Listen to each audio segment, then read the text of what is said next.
All right, what's up, guys? I hope you're doing well. James here from jamesdforsythe.com. A couple months ago or so, I went into a new measure of the global supply chains, right? Basically, an index. It's called the GSCPI. It's like the Global Supply Chain Pressure Index, off the top of my head, I think. Anyways, um, that video that I did was kind of superficial. It wasn't too I didn't find too much data on it. It had a couple charts kind of showing what it was, but not really going into a description of exactly what components go into it and that sort of thing. So I kind of wanted to elaborate on it, and I went more in depth. And with that being said, I actually found a blog post from the New York Fed's blog that goes over just that.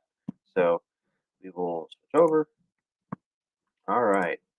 And so, yeah, basically just measures global supply chain pressures. Um, and they really try to measure like different aspects of the supply chain, right? Obviously. So there's different things. There's a kind of by definition, there's a lot of components to it. And so there's a lot of things you have to pay attention to. So things could happen within a country that increase the pressure for supply chains, such as like as their examples, pileups at ports to where there's too many ships inflowing at this there's too many ships going in than the port can handle, or there's a shortage of truck drivers, meaning that the goods that get shipped there in the first place, they can't leave the port off truck or whatever. I believe this is basically what happened with the LA port. I think it's LA. That whole supply chain news story that happened significantly. Um, Maybe it was San Diego. I don't know, some port in California. Um, that was like end of 2020, early 2021, I believe, off the top of my head. It's been a minute, obviously, but those are examples. But you can also have ones that happen, like pressures that build up due to international problems with supply chain, such as a shortage of containers in certain places. Like there's nowhere to put the goods to ship them away and things like that. So basically, this GSCPI is supposed to measure that to a certain degree, right? And so, in terms of the shipping aspect, they have three different measures, right? So they use the Baltic Dry Index, which basically tracks the cost of shipping raw materials with like coal or steel. Then you have the Harpex Index, which tracks container ship uh, container shipping rates, and the changes in those rates. Um, basically across, I think it's 8 different classes of container ships. Um, and then finally, that third one is the BLS, the U.S. Bureau of Labor Statistics, has a sort of price index, and that measures the cost of air transportation of freight to and from the U.S., right? So outbound and inbound air freight prices, right? And I think there's different ones for depending on where they're going, like Asia or Europe, right?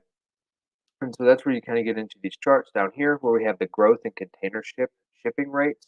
And this has the Baltic Exchange Dry Index, the one we talked about before, the BDI, I think it was, and then the Harpex. And so you can see, like in 2008 or so, they both had these two spikes, and you can see how it's pretty cyclical. Um, from what I've from what I've heard and kind of vaguely remember, shipping is going to be a very cyclical industry, so to speak.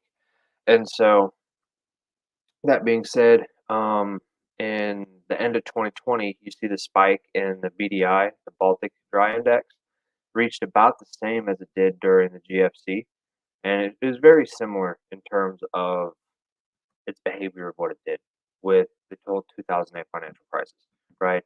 And the only kind of subtle difference I'd note is after that initial spike, it kind of when it leveled off, it was at a higher level.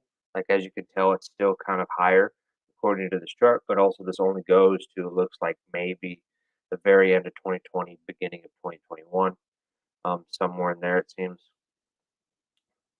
And then you have the Harpex index, which was completely different, which looks like it more than doubled. So it went from around 200 after it spiked from 2008, right? And then for the whole 2020 fiasco, as we'll call it, it went above 500, so like almost two and a half times, or exactly two and a half times. Um, which is different from it was from 2008, and it's still significantly higher than the Baltic Dry Index, according to this. And this is your year-over-year percent growth, so it's I guess it's technically not it's higher in absolute terms, but in relative terms to what it normally is on a percentage basis, right? As the chart goes. And so that would lead me to believe that um, kind of the nature of these supply constraints that we've been dealing with has weighted significantly heavier on the measures that the Harpex does. So that's uh, container shipping rates, right? And then, or I guess all 8 of those classes of container ships. And then for the BDI to where it focuses more on raw materials, um, it wasn't as bad for it relatively, I guess is where I'm trying to go with that. In terms of air freight, it's kind of the same story where it looks pretty cyclical. And then you have basically going into different areas. So Asia to US, US to Asia, and then back and forth between Europe. And it seems the light blue and then this goldish orange, whatever you want to call it, um, especially in the 2020s, those were significantly higher than the other two. So that's showing that inbound air freight was significantly higher on a relative percentage basis than outbound um, air freight, right, with respect to the United States. And so, and then even worse for Asia. So there's that as well. And now, not the GSCPI only doesn't only deal with shipping; it also does with like manufacturing and that sort of thing. Because you're having to manufacture the goods in the first place, and then you ship them away, right? And so they do this with different components of the PMI, so Purchase Manager Index, right? And they also use since different they use major countries, so like the US, China, Japan, South Korea, Taiwan, I think the UK, and maybe a couple other ones, Europe, obviously, um, important ones. And so they basically use the ISM surveys as well, so the Institute of Supply Management, um, to kind of fill in the gaps. And that's one thing I noticed while reading this was those surveys started at different the data series started at different times for different countries and the different measures, and so it's kind of piecemealing stuff together in a way and trying to kind of so that's a part of it as well. But overall, for the manufacturing component, they take into account delivery times, backlogs, and purchase stocks, right? So what was purchased, and they go from there, right?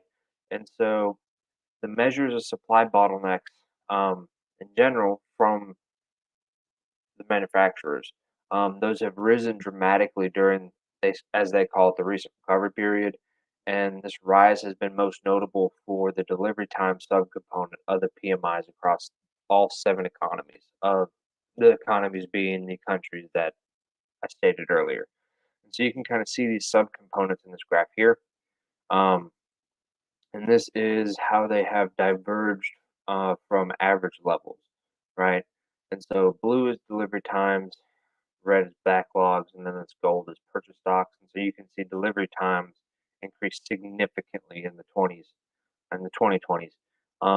And all of the factors saw increases, but to varying degrees, as you can see, where delivery times was significantly more than the others, right? Um, and so basically, how are they there's some math involved that I've noticed, with a lot of these indices and stuff. They try to factor out certain things, like one of the things that they really tried to do for the GSCPI is factor out demand in a way. So basically, like, periods of time to where there's significant demand are kind of weighted down, um, basically trying to level things out. So I guess the best way to say this would be with all these measures, they want to adjust the data so that you can compare it throughout time, right? It's kind of like with measures like the GDP deflator or and like real GDP, those type of things. They're looking at it through like a base year, where like you're comparing it to a certain time. Um, Basically, so you compare apples to apples, right? To use that saying, to where you kind of so you can compare them adequately, and there's not a whole bunch of nuance between like, yeah, but this factor was weighing at this time, which kind of biases the data in a certain way, and that sort of thing. So basically, they say to better isolate the supply side drivers of each data series, we use additional information available from the PMI surveys for our set of 7 economies. Then, more specifically, for new orders, they basically use through the PMI subcomponents, and they kind of use statistics, and I think they call it regression lines, right? To where they take the 3 subcomponents: delivery time, backlogs, and purchase stocks, and then they basically take the present value and then the two previous values, um, and basically try to get rid of the demand factors. And they use, I don't know if it's linear regression or whatever kind of regression they use, but whatever the residuals are for each country is what they use for the inputs for constructing the GSCPI to begin with, right? And so that's kind of how they use statistics to go into there. Obviously, in a blog post where there's 2 sentences stated on it, I haven't found like math step by step or like a proof or anything, but still. It's kinda interesting to know, okay, it's the residuals of the regressions that they use to do to create the index, right? And so, basically, in total, the GSCPI measure has 27 different variables, and so we have the 3 subcomponents for every single country, and so you have the 3 country-specific supply chain variables for all 7 of them, and then you have 2 global shipping rates, and then 4 price indices for air freights. Right?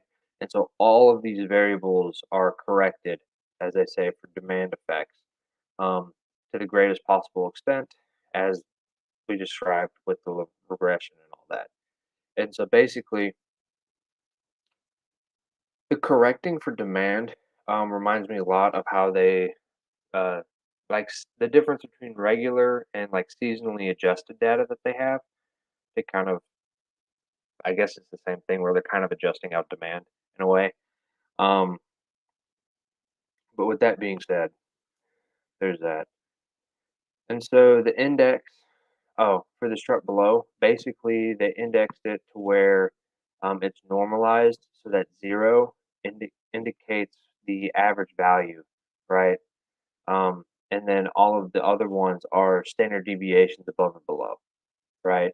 And so you can tell with 0 being the average, you have in 2020s, beginning of 2020s, it jumped up to 4 and then almost 5 times, um, 4 to 5 standard deviations above its average value, right? So you can tell that the GSCP oscillates over time, which we kind of talked about how cyclical the shipping industry can be. And so they note several times when it would ebb and flow, I guess.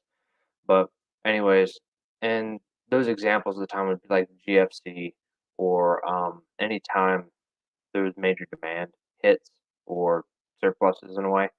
And so what I noticed with the GSCPI is that they really tried to factor out demand completely and look more at supply side factors because that's really, I guess, what their purpose for the measure is to see how supply of certain manufacturing sectors or shipping and stuff in general. So it's kind of in there. And then they give a couple of natural disasters to where it really would hinder supply. And so it's really focusing on the supply constraint part of the supply chains, right? And so, kind of ending, they say more recently the GSCPI seems to suggest that global supply chain pressures, while still historically high, have peaked and might start to moderate somewhat going forward. And then their goal in constructing the GSCPI was to construct a parsimonious measure of supply global supply chain pressures that could be used to gauge the importance of supply constraints with respect to economic outcomes, right? So really trying to focus on the supply side of things, um, via like shipping and also just supply factors with manufacturing sectors and things like that. But yeah, with that being said, as always, I'll link this post so you can read it yourself in the description, and then I'll also try to find that previous video and put that in there as well. So hopefully that'll be helpful. And I'd love to hear you guys' input on any of this, whether it be why are they completely factoring out demand or whatever it may be, right? So any comments and stuff like that. Always welcome to further discussion, right? So, anyways, I'm gonna leave that here. So I hope you guys have a good night, and I will see you on the next one.